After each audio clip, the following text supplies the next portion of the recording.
ভোটের হাওয়া গরম হতেই নেতাদের ঘরে ঘরে যাওয়া শুরু হয়েছে।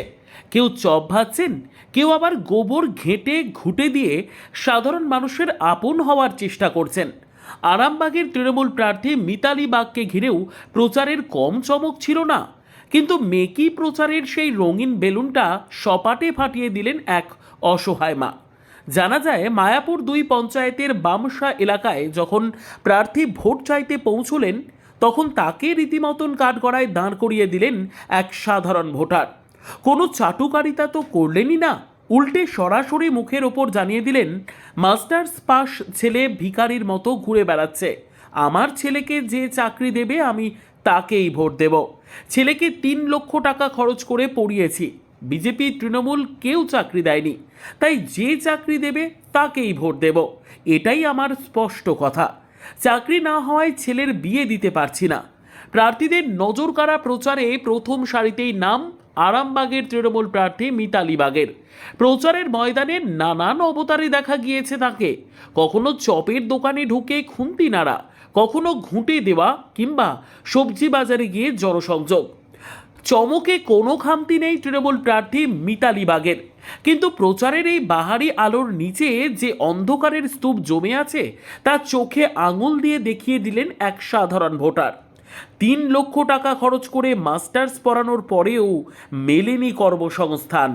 বলা যেতে পারে এই যন্ত্রণায় আজ এক অসহায় মাকে সাহস দিয়েছে শাসক দলের প্রার্থীর চোখে চোখ রেখে সপাট কথা বলতে।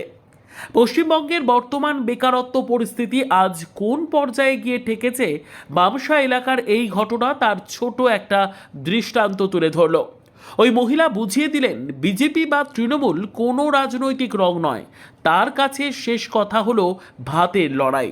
বোঝালেন, কর্মসংস্থান না হওয়ায় ছেলের বিয়ে দিতে না পারার যে ব্যক্তিগত সামাজিক সংকট তৈরি হয়েছে, তা বাংলার বহু ঘরে আজ এক অলিখিত অভিশাপ। হঠাৎ করে এমন ঘটনা ঘটে যাওয়ায় তৃণমূল প্রার্থী মিতালি বাগ পরিস্থিতি সামাল দিতে একে মামাটি মানুষের সরকারের আমলে মানুষের বাক স্বাধীনতা হিসেবে ব্যাখ্যা করেছেন। কিন্তু রাজনৈতিক বিশ্লেষকদের মতে এটি দেওয়ালে পিঠ ঠেকে যাওয়া মানুষের এক অন্তিম লড়াই। প্রার্থী যতই কেন্দ্রীয় বঞ্চনা বা বিজেপিকে নিশানা করুক না কেন, ঘরের ছেলের বেকারত্ব মেটাতে ব্যর্থ হওয়া যে কোনো সরকারের জন্যেই এক বড় কাঁটা। আসলে ভোট আসে, ভোট যায়, কিন্তু শিক্ষিত যুবকদের ভিখারির মতো ঘুরে বেড়ানোর ছবিটা পাল্টায় না। আরামবাগের এই মা কার্যত গোটা রাজ্য ও দেশের কর্মসংস্থান ব্যবস্থার কঙ্কালসার চেহারাটাকে প্রকাশ্যে এনেছেন।